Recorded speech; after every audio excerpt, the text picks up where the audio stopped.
আসসালামু আলাইকুম প্রিয় ভিউয়ার্স। আজকে আমরা যোগফল নির্ণয় করব। প্রশ্ন 1, প্রথম 5টি বিজোড় সংখ্যার যোগফল কত? এই অঙ্কগুলো আমরা দুইভাবে করব। প্রথমে বেসিকটা বুঝে করব, পরে আমরা শর্টকাট টেকনিকের মাধ্যমে করব। বলা আছে প্রথম 5টি বিজোড় সংখ্যার যোগফল। আমরা ধরে নিই প্রথম 5টি বিজোড় সংখ্যা হচ্ছে 1, 3, 5, 7 এবং 9। 1, 3, 5, 7, 9, এখানে 5টি বিজোড় সংখ্যা হয়েছে 1, 2, 3, 4, 5। এটা আমরা ম্যানুয়ালি করতে পারি যে এই 5টা বিজোড় সংখ্যাকে আমরা যোগ করব। যোগ করলে কত হবে?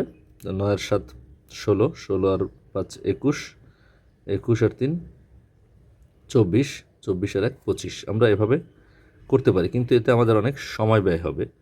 5টি সংখ্যা বলা আছে যে কারণে আমরা লিখে করতে পেরেছি, কিন্তু এখানে যদি 25টি বলা থাকতো বা 15টি বলা থাকতো আমরা সময় ব্যয় হতো। আমরা এটাকে এজন্য শর্টকাটে শিখব।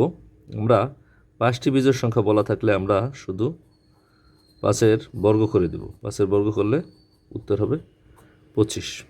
তাহলে খ। আমরা 2 নম্বর অঙ্ক করব। প্রথম 10টি বিজোড় সংখ্যার যোগফল কত?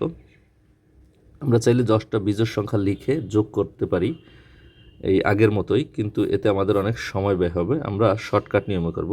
10টি বিজোড় সংখ্যা বলেছে, তাই 10-এর বর্গ করব। 10-এর বর্গ করলে হবে 100, উত্তর হবে গ 100। প্রশ্ন 3, প্রথম কটি বিজোড় সংখ্যার যোগফল কত? কটি বিজোড় সংখ্যা বলেছে, তাই কয়ের বর্গ করব। কয়ের বর্গ করলে কয়ের স্কোয়ার হবে। এখানে উত্তর শুরুতেই কয়ের স্কোয়ার আছে।